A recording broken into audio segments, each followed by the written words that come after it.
మంది పడినను లేపుతాడు, వేటకాని ఊరి నుండి రక్షిస్తాడు.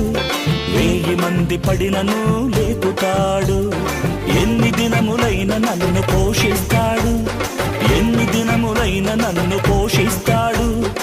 ఎదురించే ధైర్యమును నాకిస్తాడు.